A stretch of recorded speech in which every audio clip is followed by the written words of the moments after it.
bagi keluarga, dan pada siapapun. Dalam nama Tuhan Yesus kami berdoa. Amin. Amin. Kita baca jadwalnya di Imamat pasal 26 ayat 14 sampai pasal 27 ayat 34. Oke. Ayat 14.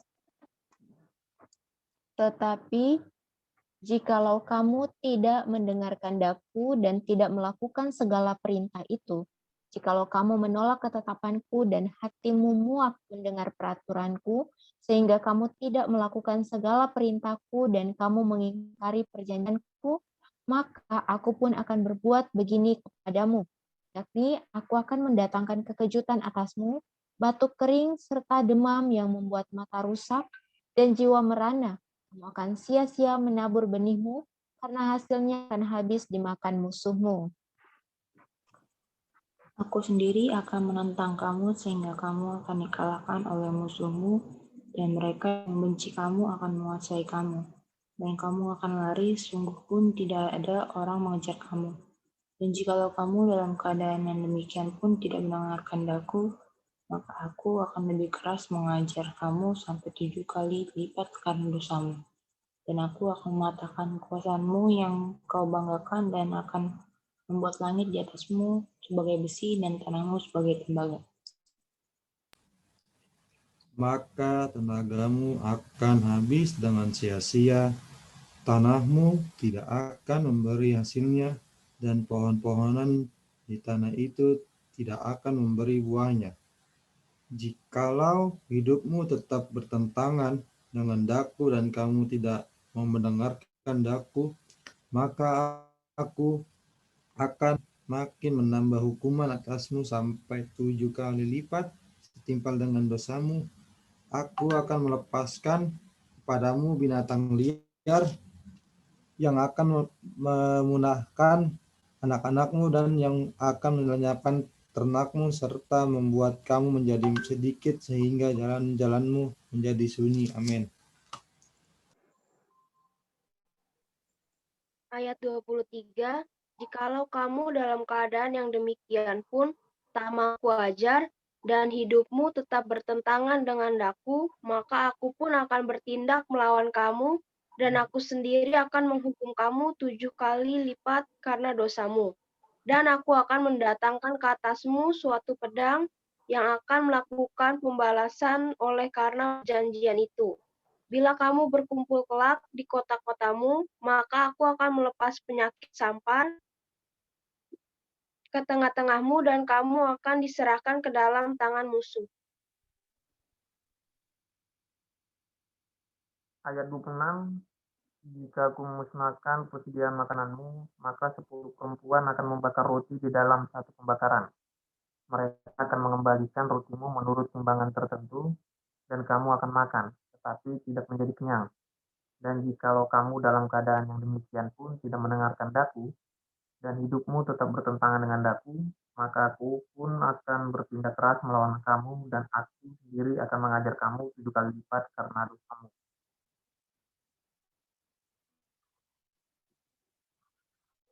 Oh, oke, ini langsung saya berarti. Oke, ayat 29 ya.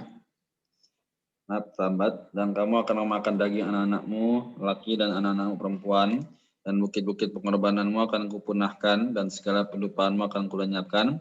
Aku akan melemparkan bangkai-bangkaimu ke atas bangkai-bangkai berhalamu, dan hatiku akan muak melihat kamu.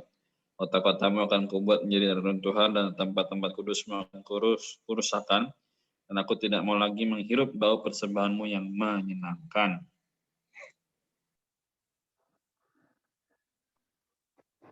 Ayat 32, aku sendiri akan merusakkan negeri itu, sehingga musuhmu yang tinggal di situ akan tercengang karenanya. Tetapi kamu akan kuserahkan di antara bangsa-bangsa lain, dan aku akan menghunus pedang di belakang kamu, dan tanahmu akan menjadi tempat tandus, dan kota-kotamu akan menjadi reruntuhan. Ayat 34, pada waktu itulah tanah itu pulih dari dilalaikannya, tahun-tahun sabatnya selama tahun itu tandus, dan selama kamu tinggal di negeri musuh-musuhmu, Pada waktu itulah tanah itu akan menjalani sabatnya dan dipulihkan tahun-tahun sabat yang belum didapatnya. Selama ketandusannya, tanah itu akan menjalani sabat yang belum dijalaninya pada tiap-tiap tahun sabatmu. Ketika kamu masih diam di situ dan mengenai mereka yang masih tinggal hidup dari antara kamu, aku akan mendatangkan kecemasan ke dalam hati mereka, di dalam negeri-negeri musuh mereka, sehingga bunyi daun yang ditiupkan angin pun akan mengejar mereka. Dan mereka akan lari seperti orang lari menjauhi pedang, dan mereka akan rebah, sungguh pun tidak ada orang yang mengejar. Dan mereka akan jatuh bersandung seorang pada seorang seolah-olah hendak menjauhi pedang. Sungguh pun yang mengejar tidak ada, dan kamu tidak akan dapat bertahan di hadapan musuh-musuhmu. Dan kamu akan binasa di antara bangsa-bangsa lain, dan negeri musuhmu akan memakan kamu. Dan siapa yang masih tinggal hidup dari antaramu, mereka hancur lebur dalam hukumannya di negeri-negeri musuh mereka, dan karena kesalahan nenek moyang mereka juga mereka akan hancur lebur sama seperti nenek moyangnya. Tetapi bila mereka mengakui kesalahan mereka dan kesalahan nenek moyang mereka dalam hal berbuah setia yang dilakukan mereka terhadap aku dan mengakui juga bahwa hidup mereka bertentangan dengan daku. Amin. Ayat 41, aku pun bertindak melawan mereka dan membawa mereka ke negeri musuh mereka. Atau bila kemudian hati mereka yang tidak bersunat itu telah tunduk dan mereka telah membayar pulih kesalahan mereka, maka aku akan mengingat perjanjianku dengan Yakub, juga perjanjian dengan Ishak dan perjanjianku dengan Abraham. Pun akan kuingat dan negeri itu akan kuingat juga. Jadi tanah itu akan ditinggalkan mereka dan akan pulih dari akibat tahun-tahun sabat yang dilalaikan selama tanah itu tandus.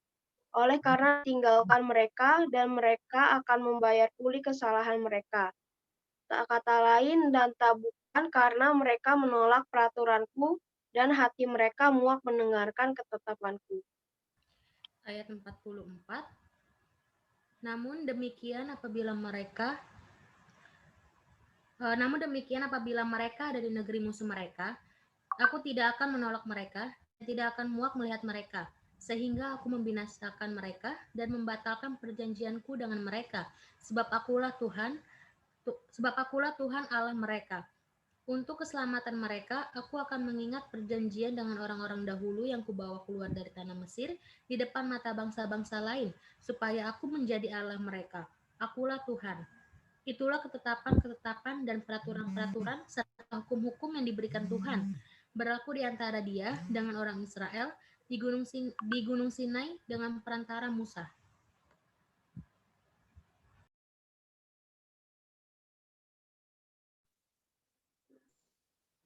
Membayar nazar. Tuhan berfirman kepada Musa, berbicara kepada orang Israel dan katakan kepada mereka, apabila seorang mengucap nazar khusus kepada Tuhan mengenai orang menurut penilaian yang berlaku untuk itu, maka tentang nilai bagi orang laki-laki dari yang berumur 20 tahun sampai yang berumur 60 tahun, nilai itu harus 50 sikal perak ditimbang menurut sikal kudus.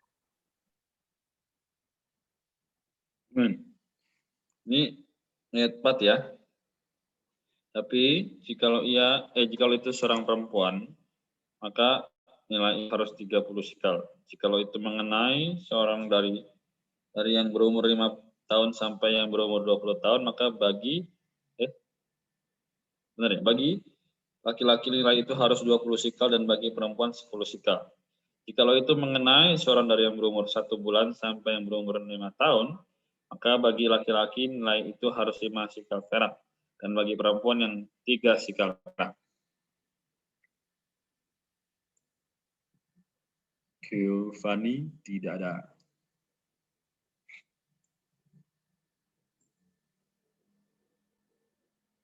Ayat 7.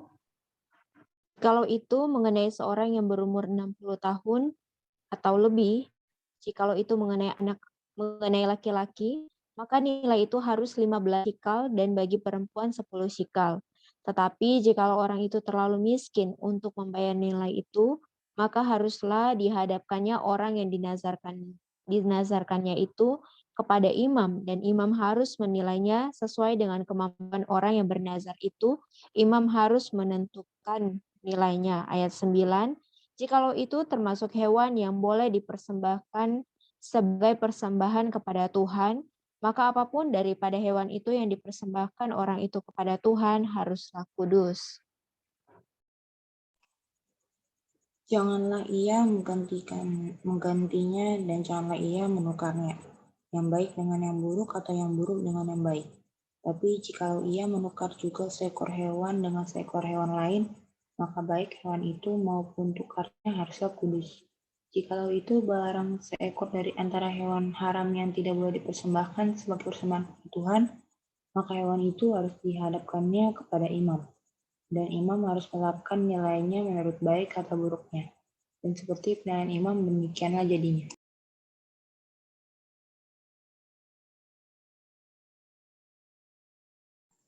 Amin. Irfan. Dan jikalau orang itu mau menebusnya, juga ia harus menambahkan 1/5 kepada nilai itu. Apabila seorang menguduskan rumahnya sebagai persembahan kudus bagi Tuhan, maka imam harus menetapkan nilainya menurut baik atau buruknya, dan seperti nilai yang ditetapkan imam, demikianlah harus dipegang teguh. Tetapi jikalau orang yang menguduskan itu mau menebus rumahnya, maka ia harus menambah harganya dengan 1/5 dari uang nilainya, dan rumah itu menjadi kepunyaannya pula. Amin. Amin.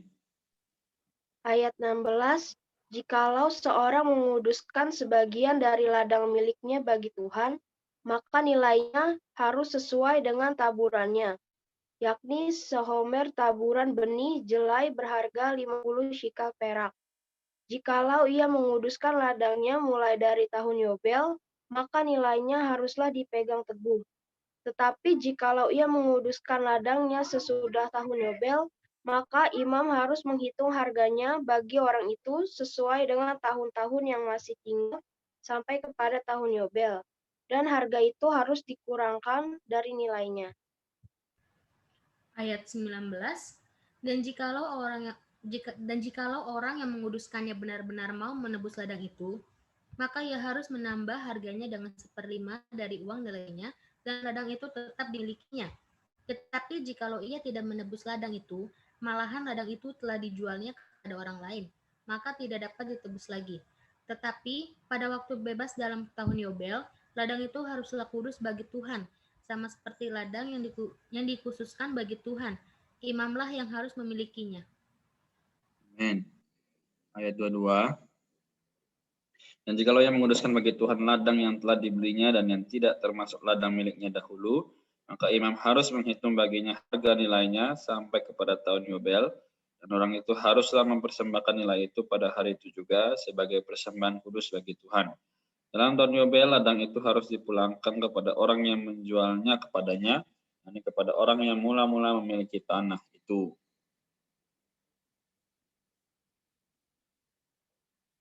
Ayat 25, dan segala nilai harus menurut sikal kudus, sikal itu harus 20 gera beratnya. Akan tetapi anak sulung yang sebagai anak sulung menjadi hak Tuhan dari antara hewan, tidak boleh dikuduskan oleh siapapun, baik seekor lembu maupun seekor kambing atau domba itu milik Tuhan. Ayat 27, tetapi jikalau itu dari antara hewan yang haram, maka haruslah orang menebusnya menurut nilainya dengan menambah 1/5. Dan jikalau tidak ditebus, haruslah dijual menurut nilainya. Akan tetapi segala yang sudah dikhususkan oleh seseorang bagi Tuhan dari segala miliknya, baik manusia atau hewan, maupun ladang miliknya, tidak boleh dijual dan tidak boleh ditebus, karena segala yang dikhususkan adalah maha kudus bagi Tuhan. Setiap orang yang dikhususkan yang harus ditumpas di antara manusia tidak boleh ditebus, pastilah ia dihukum mati. Demikian juga segala persembahan persepuluh dari tanah, baik dari hasil benih di tanah maupun dari buah pohon-pohonan, adalah milik Tuhan. Adalah persembahan kudus bagi Tuhan. Tetapi jikalau seseorang mau menebus juga sebagian dari persembahan persepuluhannya, itu maka ia harus menambah 1/5 mengenai segala persembahan persepuluh dari lembu sapi atau kambing domba, maka dari segala yang lewat dari bawah tongkat gembala waktu dihitung, setiap yang ke-10 harus menjadi dipersembahkan kudus bagi Tuhan. Janganlah dipilih-pilih mana yang baik dan mana yang buruk, dan janganlah ditukar. Jikalau orang menukarnya juga, maka baik hewan itu maupun tukarnya haruslah kudus, tidak boleh ditebus. Amin. Ayat 34, itulah perintah-perintah yang diperintahkan Tuhan kepada Musa di Gunung Sinai untuk disampaikan kepada orang Israel. Markus 12 ayat 28. Hukum yang terutama. Lalu seorang ahli Taurat yang mendengar Yesus dan orang-orang Saduki bersoal jawab dan tahu bahwa Yesus memberi jawab yang tepat kepada orang-orang itu, datang kepadanya dan bertanya, hukum manakah yang paling utama? Jawab Yesus, hukum yang terutama ialah, dengarlah hai orang Israel, Tuhan Allah kita, Tuhan itu Esa. Ayat 30, kasihilah Tuhan Allahmu dengan segenap hatimu, dan dengan segenap jiwamu, dan dengan segenap akal budimu, dan dengan segenap kekuatanmu. Dan hukum yang kedua ialah, kasihilah sesamamu manusia seperti dirimu sendiri. Tidak ada hukum lain yang lebih utama daripada kedua hukum ini. Lalu kata ahli Taurat itu kepada Yesus, tepat sekali guru, benar katamu itu, bahwa dia Esa, dan bahwa tidak ada yang lain kecuali dia. Amin. Ricky, apakah masih skip? Oke. Sekarang ayat mana, Kak? Sekarang ayat 33, Markus 12. Markus 12. Ya. Wait. Tuhan berfirman, Markus ya.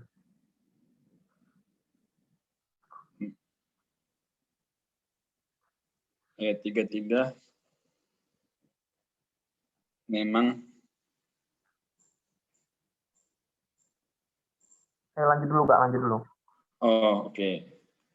Memang mengasihi dia dengan segenap hati dan dengan segenap pengertian dan dengan segenap kekuatan, dan juga mengasihi sesama manusia seperti diri sendiri adalah jauh lebih utama daripada semua korban bakaran dan korban sembelihan. Yesus melihat bagaimana bijaksananya jawab orang itu. Dia berkata kepadanya, engkau tidak jauh dari kerajaan Allah. Dan seorang pun tidak berani lagi menanyakan sesuatu kepada Yesus. Hubungan antara Yesus dan Daud. Pada suatu kali ketika Yesus mengajar di Bait Allah, ia berkata, bagaimana ahli-ahli Taurat dapat mengatakan bahwa Mesias adalah anak Daud? Ayat 36, Daud sendiri oleh pimpinan Roh Kudus berkata, Tuhan telah berfirman kepada Tuanku, duduklah di sebelah kanan sampai musuh-musuhmu kutaruh di bawah kakimu. Daud sendiri menyebut dia tuannya. Bagaimana mungkin ia anaknya pula? Orang banyak yang besar jumlahnya mendengarkan dia dengan penuh minat. Yesus menasihatkan supaya hati-hati terhadap ahli-ahli Taurat. Ayat 38, dalam pengajarannya, Yesus berkata, hati-hatilah terhadap ahli-ahli Taurat yang suka berjalan-jalan memakai jubah panjang dan suka menerima penghormatan di pasar. Ayat 39, yang suka duduk di tempat terdepan di rumah ibadat dan di tempat terhormat dalam perjamuan, yang menelan rumah janda-janda sedang mereka mengelabui mata orang dengan doa yang panjang-panjang. Mereka ini pasti akan menerima hukuman yang lebih berat.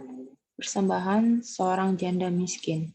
Pada suatu kali Yesus duduk menghadapi peti persembahan dan memperhatikan bagaimana orang banyak memasukkan uang ke dalam peti itu. Banyak orang kaya memberi jumlah yang besar. Lalu datanglah seorang janda yang miskin dan ia memasukkan 2 peser, yaitu 1 duit. Maka dipanggilnya murid-muridnya dan berkata kepada mereka, Aku berkata kepadamu, sesungguhnya janda miskin ini memberi lebih banyak daripada semua orang yang memasukkan uang ke dalam peti persembahan, sebab mereka semua memberi dari kelimpahannya, tetapi janda ini memberi dari kekurangannya semua yang ada padanya, yang itu seluruh nafkahnya. Amin. Pasal 13, khotbah tentang akhir zaman. Bait Allah akan diruntuhkan. Ketika Yesus keluar dari bait Allah, seorang muridnya berkata kepadanya, Guru, lihatlah betapa kokohnya batu-batu itu dan betapa megahnya gedung-gedung itu. Lalu Yesus berkata kepadanya, Kau lihat gedung-gedung yang hebat ini? Tidak satu batu pun akan dibiarkan terletak di atas batu yang lain. Semuanya akan diruntuhkan. Permulaan penderitaan. Ketika Yesus duduk di atas Bukit Zaitun berhadapan dengan Bait Allah, Petrus, Yakobus, Yohanes, dan Andreas bertanya sendirian kepadanya. Ayat 4, katakanlah kepada kami, bila manakah itu akan terjadi, dan apakah tandanya kalau semuanya itu akan sampai kepada kesudahannya. Maka mulailah Yesus berkata kepada mereka, waspadalah supaya jangan ada orang yang menyesatkan kamu. Akan tetapi banyak orang dengan memakai namaku dan berkata, akulah dia, dan mereka akan menyesatkan banyak orang. Amin. Ayat 7. Dan apabila kamu mendengar deru perang atau kabar-kabar tentang perang, janganlah kamu gelisah, semuanya itu harus terjadi, tapi itu belum kesudahannya. Sebab bangsa akan bangkit melawan bangsa dan kerajaan melawan kerajaan, akan terjadi gempa bumi di berbagai tempat dan akan ada kelaparan. Semua itu barulah permulaan penderitaan menjelang zaman baru. Tapi kamu ini hati-hatilah, kamu akan diserahkan pada majelis agama dan kamu akan dipukul di rumah ibadat dan kamu akan dihadapkan ke muka penguasa-penguasa dan raja-raja karena aku sebagai kesaksian bagi mereka.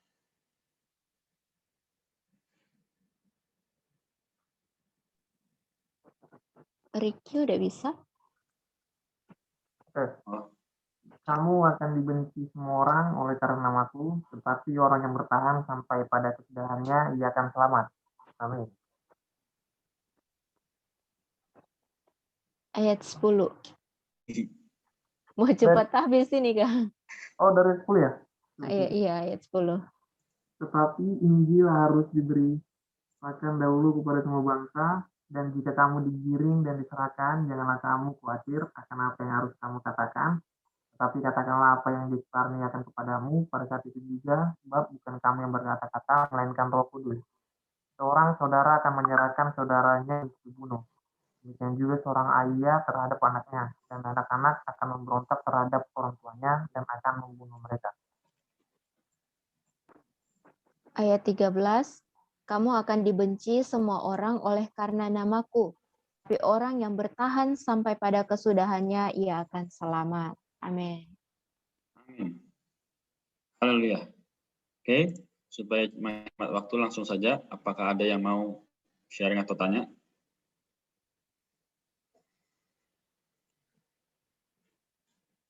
Baik, kalau belum ada, mungkin kita jelaskan, saya bantu jelaskan sedikit ya. Jadi teman-teman kalau mau tanya silakan. Jadi imamat kita selesai ya, puji Tuhan. Dalam waktu kurang lebih 2 bulan, 1,5 bulan lah ya. Jadi kita menyelesaikan 3 kitab, Kejadian, Keluaran, Imamat. Oke.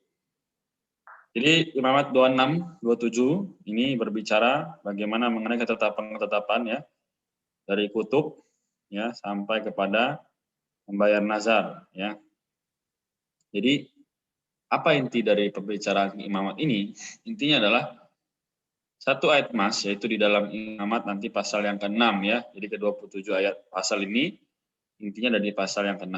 Nah, jadi teman-teman sekalian, jangan menjadi orang yang enggan untuk membaca ya. Sekali lagi, Jangan enggan untuk membaca, karena kalau kita enggan, maka fakta-fakta dalam Alkitab kita tidak akan ketemu. Ya. Nah, dari Imamat 26:27 ini ada perkataan yang sangat menjadi inti. Ya. Oke, ayat angka 45 dari pasal 26 berkata, untuk keselamatan mereka aku mengingat perjanjian dengan orang-orang dahulu yang kubawa keluar dari tanah Mesir di depan mata bangsa-bangsa lain, supaya aku menjadi Allah mereka. Akulah Tuhan. Nah, so tidak ada Allah lain, ya, tidak ada orang atau petinggi-petinggi, tapi hanya ada Tuhan, ya, Allah. Nah, itulah ketetapan-ketetapan dan peraturan-peraturan. Namun puji Tuhan hari ini, ya, kita telah dikuduskan, kita telah ditebus, sehingga kita tidak perlu lagi melakukan ketetapan-ketetapan semacam itu atau peraturan-peraturan yang sangat rumit untuk datang kepada Allah, untuk mempersembahkan korban, untuk pengakuan dosa, pertobatan, tidak perlu. Kenapa? Karena sudah dilunaskan di kayu salib oleh Yesus.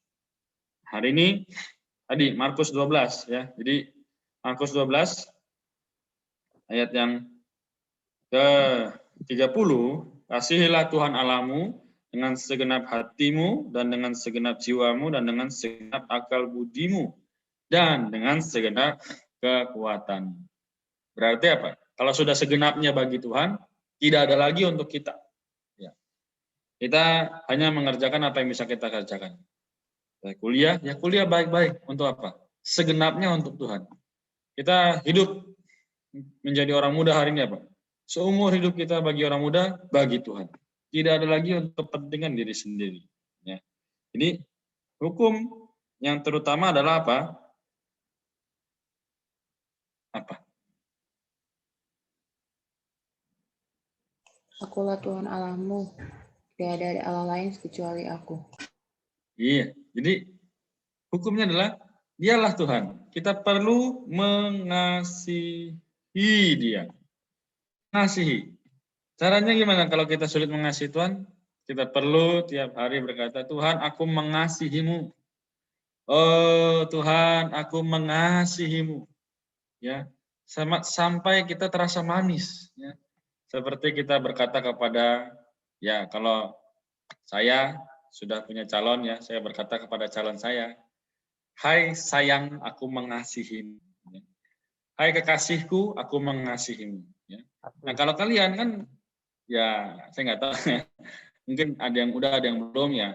Tapi sama-sama kita belajar. Kita katakan, Tuhan, aku mengasihimu. Tuhanku sayang, aku mengayangimu. Nah, jadi ayang kita siapa? Ayang kita ya Tuhan. Inilah dari kitab Imamat 27 pasal intinya, ketetapan-ketetapan itu harus kita lakukan sesuai dengan kasih kita kepada Tuhan. Oke. Kemudian kita lihat lagi. Di sini dikatakan apa? Ayat-ayat setelahnya. Persembahan seorang janda miskin. Apa hubungannya dengan mengasihi Tuhan? Ya. Ayat yang ke-44, sebab mereka semua memberi dari kelimpahannya, tetapi janda ini memberi dari kekurangannya. Semua yang ada padanya, yaitu seluruh nafkahnya. Nah inilah, dikatakan apa? Segenap. Ya, jadi poinnya adalah ini. Imamat Markus, poinnya adalah segenap. Ya, jadi persembahan diri, bukan korban saja, karena korbannya sudah dibayarkan dan dilunaskan oleh Yesus. Hari ini kita telah menjadi orang-orang yang ditebus. Ya. Lalu bagaimana kita terus menyadari bahwa kita perlu berjaga-jaga, bersiap sedia, ya. Kita perlu apa? Ayat yang ke-6 dari Markus 13. Akan datang banyak orang dengan memakai namaku dan berkata, akulah dia, dan mereka akan menyesatkan banyak orang. Ya. Jadi bisa saja hari ini kalau saya bukan orang yang mengikuti Kristus, saya bisa nyamar, ya. Aku nih pengikut Tuhan loh, ayo ikut saya. Ayo, pasti kamu akan mendapatkan berkat. Pasti kamu akan mendapatkan apa yang kamu mau. Nah, padahal saya adalah orang yang menyesatkan. Hati-hati. Jadi hari ini kalau kita tidak baca kitab, kita pasti akan tersesat. Atau kita baca setengah-setengah, kita juga akan menjadi orang yang tersimpangkan. Maka Bagaimana caranya? Yaitu kita perlu menjadi orang yang di dunia ini dibenci. Maksudnya bukan karena kita jahat ya, tapi dibenci di sini maksudnya adalah orang dunia tuh udah nggak bisa lagi deket-deket sama kita. Karena kita nonton yuk misalnya, tunggu dulu, aku mau baca Alkitab. Kita main yuk, tunggu dulu, aku belum berdoa. Nah kan kita pasti disegani ya kan. Oh mau ngajak doa siapa? Sherlyn. Oh Sherlynnya lagi ini baca kita. Mau ngajak jalan makan, Sherlynnya lagi berdoa. Akhirnya apa? Mereka sadar. Dan akhirnya nanti Sherlyn bisa menjadi pemberita kabar sukacita. Ya. Jadi Tuhan mengasihimu temanku. Aku nih merasakan kasih Tuhan ya. Jadi imamat yang tadi kita baca 26-27 adalah satu lambang bagaimana kita telah menjadi orang yang diselamatkan, maka kita perlu lebih percaya dan mengasihi Tuhan hari demi hari. Hari ini 10%, besok 15%. Besok 15%, besoknya lagi terus sampai sepenuhnya 100% ya. Kita di-charge oleh firman Tuhan. Oke, jadi ini yang bisa saya sampaikan ya. Semoga menjelaskan dan mengingatkan kita. Ada lagi yang mau menambahkan ya? Ya bertambah sih, kemarin unicorn, sekarang ada Doraemon. Ya, enggak, saya bercanda, sorry. Oke, jadi itu saja malam ini dari saya. Kalau dari teman-teman ada yang mau poin yang ditambahkan, boleh.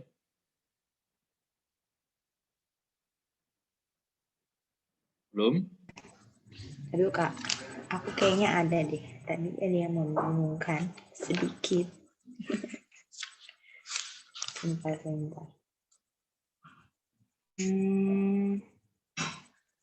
Yang ini Kak, yang tadi panjang itu yang cerita tentang perlakuan terhadap orang miskin masih kurang ngerti Kak. Maksudnya kayak gimana gitu. Sampai soalnya di sini ada ayat 42 yang bilang gini, karena mereka itu hamba-hambaku yang kubawa keluar dari tanah Mesir, janganlah mereka itu dijual secara orang menjual budak gitu Kak. Maksudnya dia menyangkut Mesir lagi gitu, agak kurang mengerti di poin ya itu poin itu. Oke, mungkin Kak Eva mau bantu jawab.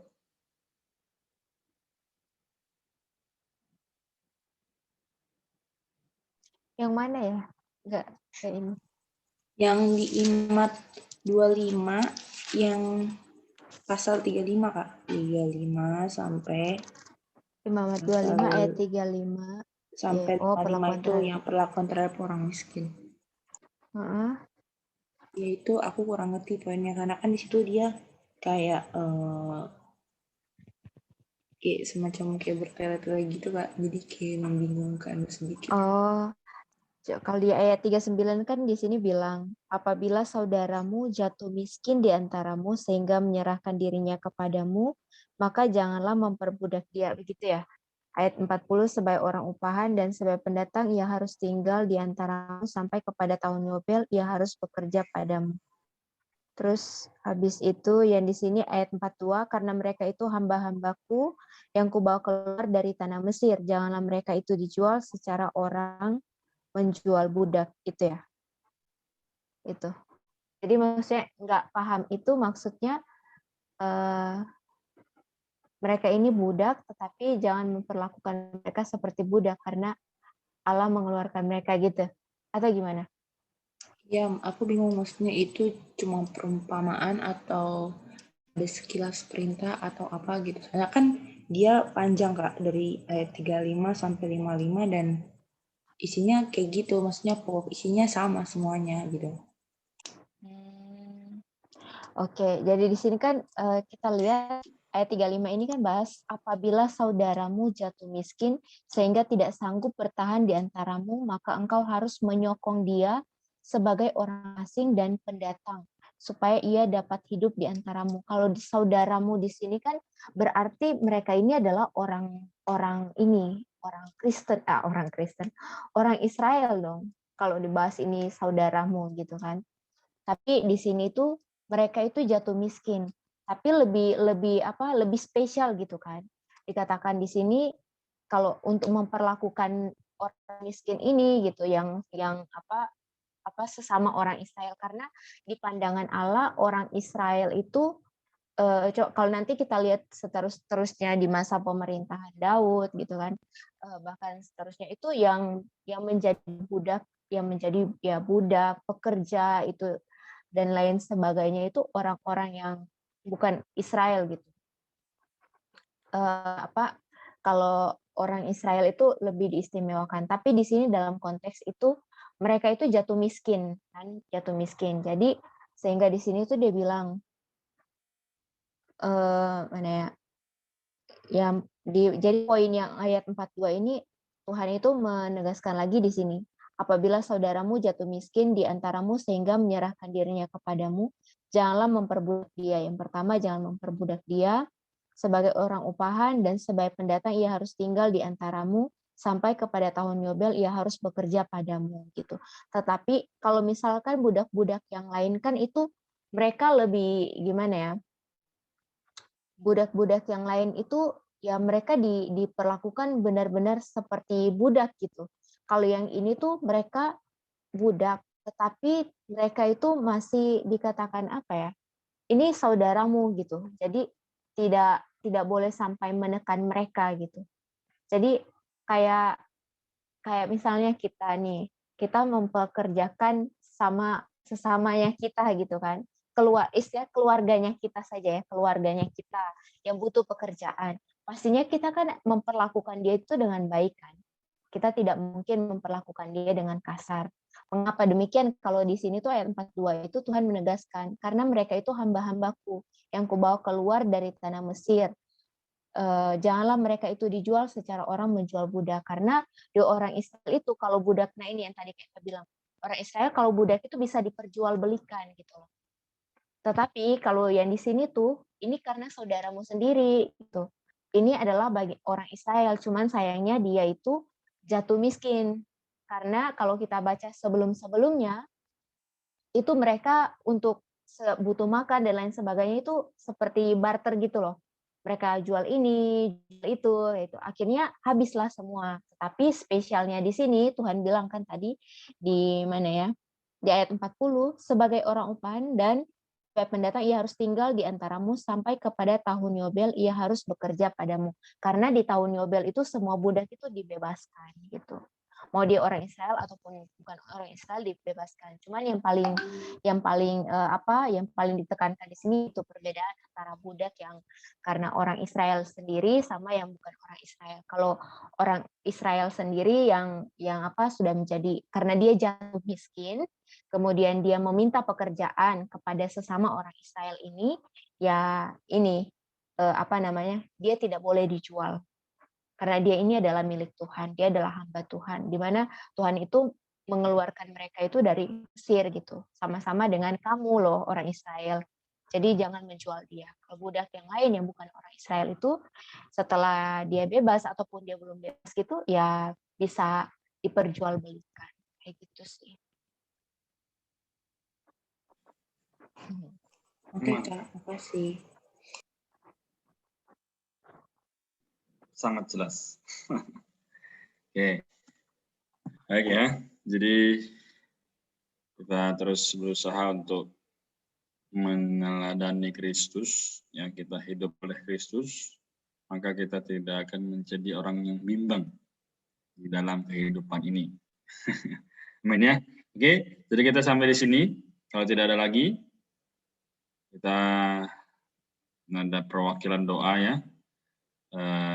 Irfan ada? Kami ya, Kak. Ya, doakan kami ya, dan kami doakan kita di sini ya. Terus juga berdoa untuk ya lebih banyak teman lagi yang bisa kita ajak untuk baca kita bersama ya, Irfan ya. Baik Kak, siap laksanakan komandan. Ayo teman-teman, sebelum kita selesaikan ibadah malam hari ini, alangkah baiknya kita berdoa. Kita satu dalam doa.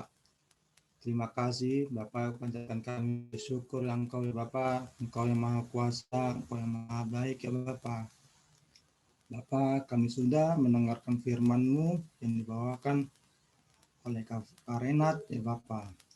Berikanlah kesehatan untuk keluarga Kak Renat dan untuk keluarga-keluarga kami ya Bapak. Dan jauhkanlah dari penyakit-penyakit yang ada Bapak. Bapak, kami tidak lupa untuk mulai puas kami ya Bapak. Apapun itu nilai puas kami ya Bapak. Itulah hasil jerih payah untuk mengerjakan ya Bapak. Bapak, sebentar lagi kami akan tidur ya Bapak. Kiranya tidur kami nyenyak ya Bapak, dan bangunkan kami besok pagi ya Bapak. Kembali beraktivitas kembali ya Bapak. Bapak, lindungilah negara kami ya Bapak. Negara Republik Indonesia ya Bapak. Jauhkanlah dari mara bahaya Bapak. Hilangkanlah COVID-19 ya Bapak. Bapak, bukakanlah hati dan pikiran ya, teman-teman kami ya Bapak yang belum bisa hadir di malam hari ini ya Bapak. Kiranya besok atau lusa ya Bapak bisa hadir sini ya Bapak. Bapak, inilah doa permohonan kami di dalam satu nama yang indah itu ya Bapak, Tuhan Yesus Kristus Juru Selamat kami. Amin.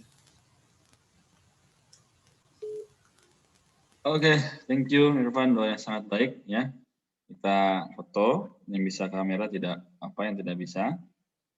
1, 2, 3. Amin ya. Mulia bagi Tuhan. Selamat beristirahat atau beraktivitas kembali. Saya mau makan Indomie nih. Iya Kak, sama Kak, makan Indomie Kak. Kak, aku mau coba white pepper tadi ya guys. Oke guys. Oh, udah pakai yang kevas itu. Soalnya Ya butuh badan. Kita langsung download. Belum download. Ayo, yang belum. Ayo, Kayaknya Kak Iva nggak bisa, ayo. nggak tahu kenapa nih laptop nggak bisa. Laptopnya ambal. Aku coba ya.